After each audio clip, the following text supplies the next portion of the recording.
तैयार होने के बाद वो बिल्कुल भी खुश नहीं दिख रही थी। आईने में जब वो खुद को निहार रही थी, तो ऐसा लग रहा था जैसे वो कोई राजकुमारी नहीं, बल्कि कोई डायन हो जो किसी का घर उजाड़ने जा रही हो। उसने इस तरह के श्रृंगार की कल्पना कभी नहीं की थी। हालांकि उसे पीयूष पर विश्वास था, इसलिए वो आश्वस्त भी थी कि पीयूष उसे कुछ नहीं होने देगा, वो हमेशा उसके साथ खड़ा रहेगा। एक और जहां निक्की तैयार हो रही थी, वहीं बेचैन सी सुमित्रा हवेली के पास ही बने नौकरों के कमरे में पहुंची, जहां भवानी सिंह और पीयूष के पिता पहले से ही मौजूद थे। दोनों के ही चेहरे पे परेशानी के बादल छाए हुए थे।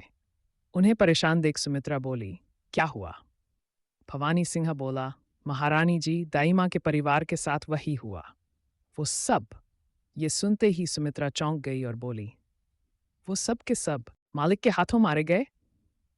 भवानी सिन्हा बोला, हाँ, आसपास वालों का कहना है कि कल रात ही सैकड़ों सियार आकर वहां रोने लगे।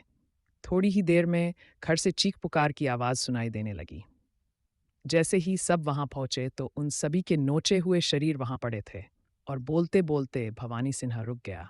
सुमित्रा निडाल होकर जमीन पर गिर पड़ी।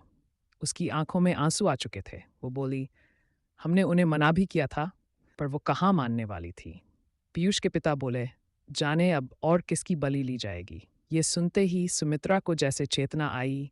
उसने अपनी आंख के आंसू पोंछे और बोली, नहीं, नहीं, अब और किसी की बलि नहीं ली जाएगी। निक्की को खुश करना होगा मालिक को।